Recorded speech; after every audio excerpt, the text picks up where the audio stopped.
Hello students, welcome back to my third video on oscillations. In my previous video, I showed you why f is equal to minus kx represents simple harmonic motion, and we also deduced that this equation can be written in differential form like this. So this is the second order differential equation. और अब हम इसको solve करेंगे. तो पहले मैं ये बता दूं कि differential equation को सॉल्व करने का मतलब क्या होता है. जब आप किसी नॉर्मल अलजेब्रिक इक्वेशन को सॉल्व कर रहे होते हैं, फॉर एग्जांपल x + 2 = 7, और कोई आपसे कहे कि इसको सॉल्व करिए, तो उसका क्या मतलब होता है? उसका मतलब होता है x की वैल्यू फाइंड करिए. इसी तरह से अगर कहीं पर लिखा है कि x + y = 7 and x - y = 4, अब x और y की वैल्यू फाइंड करिए, तो ये भी इसका सॉल्यूशन हुआ. तो जब हमारे पास अलजेब्रिक इक्वेशंस होती हैं, तो जब कोई कहता है इसका सॉल्यूशन निकालिए, तो इसका मतलब होता है जो अननोन्स हैं उनकी वैल्यू फाइंड करते हैं, राइट? लेकिन जब कोई डिफरेंशियल इक्वेशन होती है और कहा जाता है इसको सॉल्व करिए, तो इसका मतलब ये नहीं होता है कि x की वैल्यू फाइंड करिए या t की वैल्यू फाइंड करिए, बल्कि उसका कुछ अलग मतलब होता है. क्या मतलब होता है, मैं अभी आपको एक एग्जांपल से समझाता हूँ. तो इसको सॉल्व करने से पहले मैं एक सिंपल एग्जांपल के थ्रू आपको बताना चाहूंगा कि डिफरेंशियल इक्वेशन के सॉल्यूशन का मतलब क्या होता है. तो इसके लिए I take a very simple example. Let's say dv/dt = t². ऐसे ही ले लिया मैंने कोई इक्वेशन. ये एक डिफरेंशियल इक्वेशन है. तो एक काम करते हैं, इसको सॉल्व करने के लिए dt को साइड ले जाते हैं. तो dv = t² टाइम्स dt, और हम दोनों तरफ इंटीग्रेशन भी कर दें, तो dv का इंटीग्रेशन तो v हो जाएगा, तो ये आ गया v = साइन, और t² dt इसका इंटीग्रेशन हो जाएगा भाई t⁻3/3, राइट? t³ 3 + c. तो ये इसका सॉल्यूशन हुआ. तो इस सॉल्यूशन ने करा क्या? इस सॉल्यूशन ने v और t में एक रिलेशन एस्टेब्लिश किया है. तो डिफरेंशियल इक्वेशन के सॉल्यूशन का मतलब ये नहीं है कि अननोन्स की वैल्यू फाइंड करना, बल्कि इसका मतलब ये है कि वहाँ जो अननोन्स हैं उनमें रिलेशन एस्टेब्लिश करना. तो ये डिफरेंशियल इक्वेशन v और t में थी. यहाँ से देखने से पता चल रहा है v t.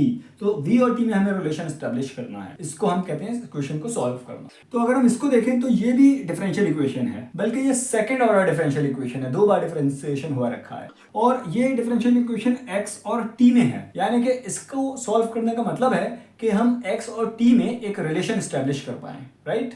तो that's what we call the solution of this second order differential equation. Solution थोड़ा सा डिफिकल्ट है, लेकिन बहुत आसानी से मैं आपको समझा दूंगा. चलिए शुरू करते हैं. ओके, अच्छा, ये जो है एक्सेलरेशन है, क्योंकि ये सेकंड डेरिवेटिव है पोजीशन का, और मैं पोजीशन के सेकंड डेरिवेटिव एक्सेलरेशन को वेलोसिटी का फर्स्ट डेरिवेटिव भी बोल सकता हूँ, बिकॉज चाहे मैं d²x/dt² बोलूँ या dv/dt बोलूँ, एक ही बात है. सो मैं यहाँ पर d²x/dt² को dv/dt लिखे देता हूँ. आई थिंक इसमें कोई एतराज़ तो नहीं होगा आपको. बिल्कुल सिंपल सी बात है, क्योंकि वेलोसिटी का, और इधर इसको साइड ले जाते हैं, हो जाएगा -k/mx, राइट? इसमें थोड़ा सा मैनिपुलेशन करते हैं हम लोग. ऊपर नीचे dx से मल्टीप्लाई कर देते हैं, तो ये हो जाना है dx, और नीचे भी dx, और इधर dv/dt, राइट? तो ऐसा हमने कुछ चेंज किया नहीं है, हमने 1 से ही मल्टीप्लाई किया है. जो dx/dt था उसमें dx/dx और कर दिया है. अब एक काम करते हैं, इसकी अदला बदली कर देते हैं. मतलब हम जो है dt को इधर ले आए इसके साथ dx के नीचे, और dv के नीचे dx ले आए. कर सकते हैं ऐसा. तो ऐसा करने से ये हो जाएगा dx/dt, और उधर हो जाएगा dv/dx. तो मैं उसको इस तरह लिख लेता हूँ, यानी कि ये हो जाएगा dx/dt इंटू dv, और ये वाला dx इधर आ जाएगा, and this is equal to the term here -k/mx. यहाँ तक कोई समस्या नहीं है. चलिए आगे देखते. अब ये जो dx/dt वाला टर्म है, ये खुद वेलोसिटी है, so I can now replace this with v. तो आगे काम करने से पहले थोड़ा सा स्पेस बना लेते हैं. तो मैं सबको इरेज कर रहा हूँ. तो ये हो जाएगा v dv/dx = -k/mx. दिक्कत? बस इस dx/dt की जगह v लिख दिया, बाकी सब वही है. तो अब हम एक काम करते हैं, v dv को तो यहीं रहने देते हैं, इस dx को साइड ले जाते हैं. मतलब v dv = -k/m एक्स और ये डी एक्स इस साइड आ जाएगा, राइट। अब हम दोनों तरफ इंटीग्रेशन कर सकते हैं यहाँ पे, तो ये इंटीग्रेशन बोथ साइड्स, तो मैं इसका इनडेफिनेट इंटीग्रेशन करने जा रहा हूँ। तो वी डी वी का तो इंटीग्रेशन हो जाएगा भाई वी स्क्वायर बाई टू। के कांस्टेंट है, कुछ भी पॉजिटिव, मास भी पार्टिकल का कांस्टेंट रहेगा, हम ये मान के चलते हैं, पार्टिकल ऑसिलेट कर रहा है केवल। तो यहाँ तो हो जाना है वी स्क्वायर बाई टू, और ये हो जाएगा माइनस के बाई एम तो हो जाएगा बाहर, और एक्स डी एक्स रह जाएगा अंदर। एक्स डी एक्स का इंटीग्रेशन भी एक्स स्क्वायर बाई टू, तो ये हो गया अपना x square by two plus c. यहाँ तक कोई समस्या नहीं है, चलिए आगे बढ़ते हैं। अब देखिए ये क्वेश्चन बन तो गई, v और x में रिलेशन आया है, पर हमको x और t में रिलेशन चाहिए था, क्योंकि आखिरकार ये x और t में है, राइट। तो क्या कर सकते हैं, पहले तो ये c अननोन है, तो पहले हम c की वैल्यू फाइंड करने की कोशिश करते हैं। तो एक चीज नोटिस करिए, जब कोई बॉडी ऑसिलेट कर रही होती है ना, तो जब वो अपने एक्सट्रीम पोजीशन पर होती है, उसके बाद उसका डायरेक्शन चेंज हो रहा होता है। पहले मान लो राइट डायरेक्शन में जा रही है, और स्लो डाउन होगी, मोमेंटली रेस्ट पे आएगी, और फिर वो रिटर्न करेगी, रिवर्स हो रहा होगा। तो जब भी किसी पार्टिकल का डायरेक्शन रिवर्स हो रहा होता है, उस मोमेंट पे उस पार्टिकल की वेलोसिटी जीरो होती है।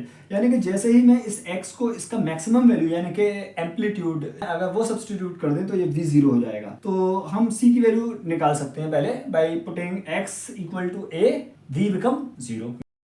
What we will do, we replace x with a, and when x become a, v become zero.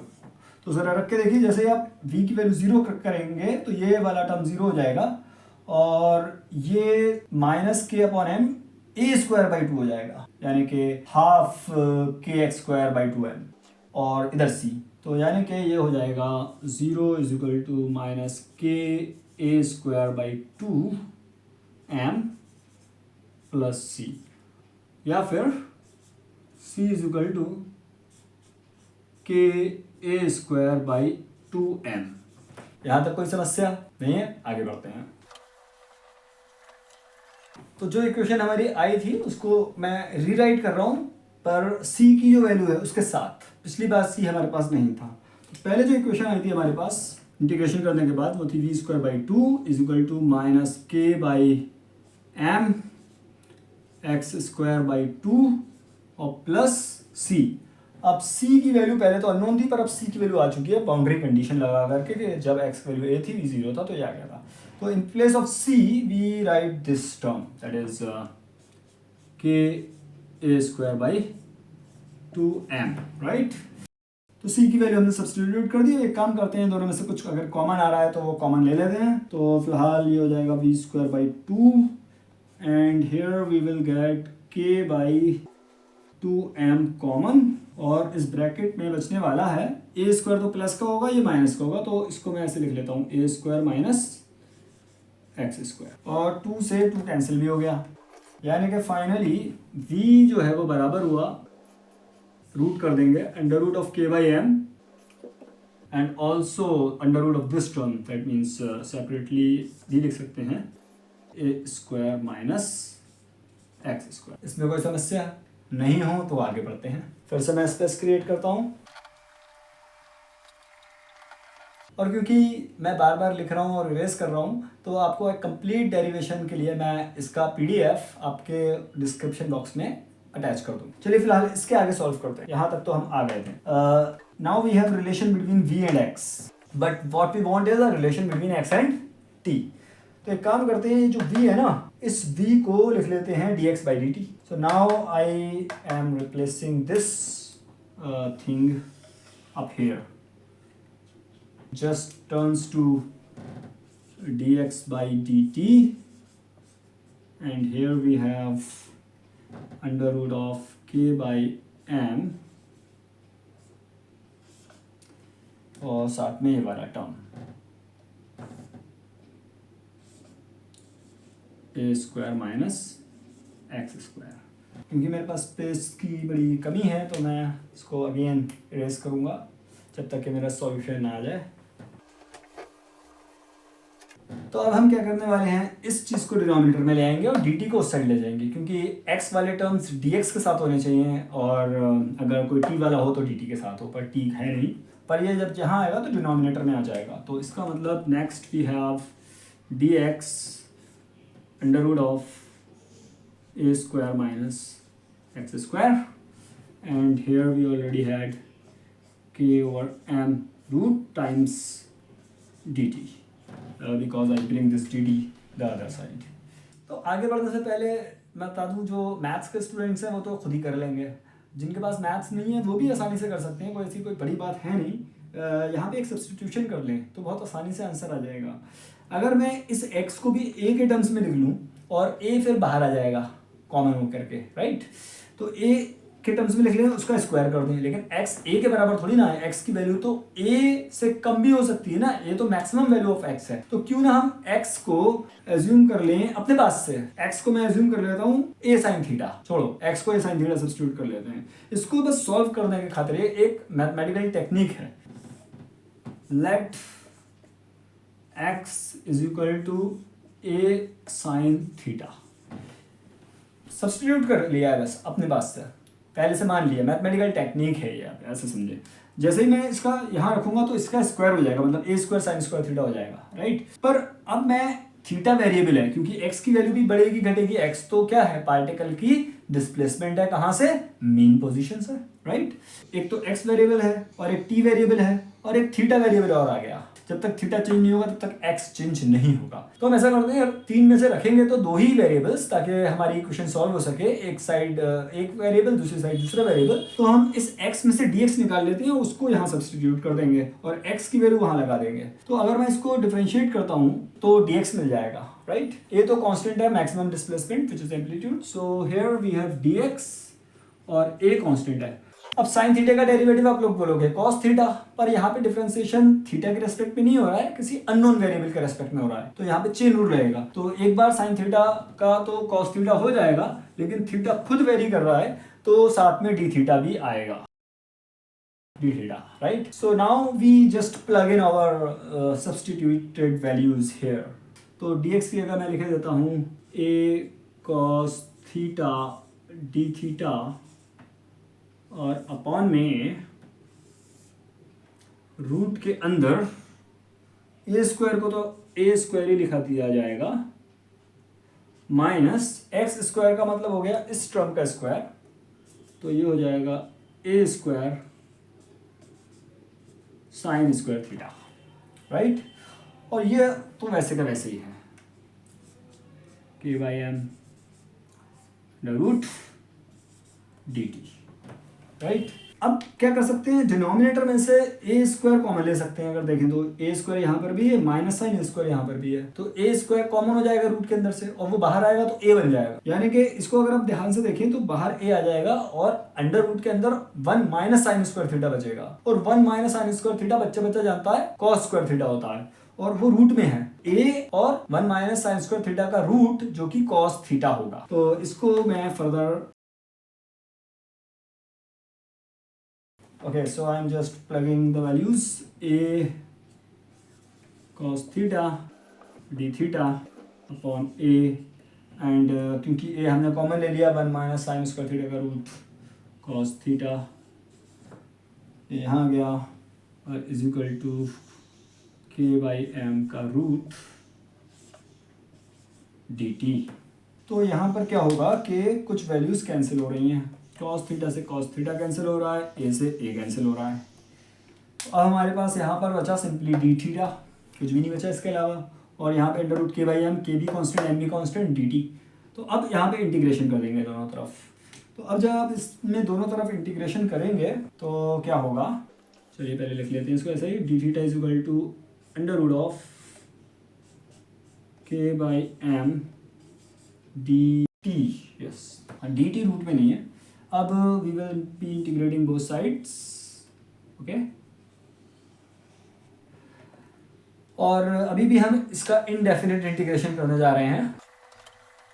तो देखिए डी थीटा का तो इंटीग्रेशन हो जाएगा थीटा सिंपली, और अंडर रूट के बाई एम तो बाहर आ जाएगा इंटीग्रेशन साइन से, अब इंटीग्रेशन के अंदर केवल dt बचेगा और बच्चा जानता है dt का इंटीग्रेशन t होता है, तो ये साथ में t आ गया।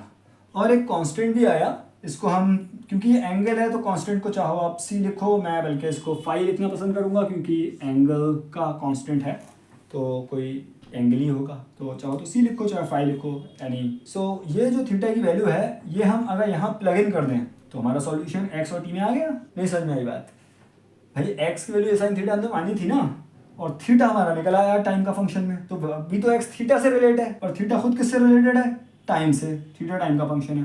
Then we will get our final equation like this, ये equation x is equal to a sine, और इसके अंदर क्या आ जाएगा, under root k by m t plus phi. This is my final equation.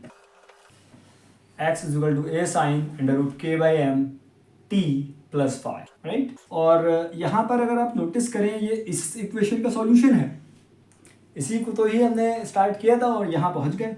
ये इक्वेशन x और t में थी और जो आंसर आया है वो भी x और t का फंक्शन है। पर एक चीज़ नोटिस करिए, इस इक्वेशन में दो चीज़ें ऐसी हैं जो यहाँ नहीं थी। कौन कौन सी? एक तो ये a, ये जो a है ये आपकी डिफरेंशियल इक्वेशन में था ही नहीं, कहीं भी नहीं है, k और m तो हैं, और ये फाई ये चीज़ भी नहीं थी। तो यहाँ पे दो नई चीज़ें कैसे आ गई? ये थी डिफरेंशियल इक्वेशन और ये थी सेकंड ऑर्डर डिफरेंशियल इक्वेशन। और जब हम किसी फर्स्ट ऑर्डर डिफरेंशियल इक्वेशन को सॉल्व करते हैं तो एक कांस्टेंट आता है, और इसमें क्योंकि इंटीग्रेशन दो बार करे गए हैं तो दो कांस्टेंट्स आने थे, यानी कि दो ऐसे नए एंटिटीज आने थे जो कि डिफरेंशियल इक्वेशन में नहीं थे और वहां आए भी हैं। तो we have solved our differential equation of SHM is x equal to a sin under root k by m this some constant times t plus some other angle phi. हाँ, पर अगर मान लिया हमारा पार्टिकल t इक्वल टू 0 पे origin पे था तो t की वैल्यू 0 रखने पे x 0 बनना चाहिए, राइट? तो t की वैल्यू 0 रखने पर x 0 तभी बनेगा अगर ये फाई 0 होगा, राइट? तो हम इसमें क्या कह सकते हैं कि इसका फिर सॉल्यूशन रह जाएगा simply x is equal to a sin under root k by m t। लेकिन हाँ, अगर t इक्वल टू 0 पर x की वैल्यू 0 नहीं है, यानी कि t इक्वल टू 0 पर पार्टिकल ऑलरेडी मीन पोजीशन से राइट या लेफ्ट था, तो इसकी कुछ ना कुछ वैल्यू होगी। तो ये कहलाता है कंप्लीट आपका टर्म फेज।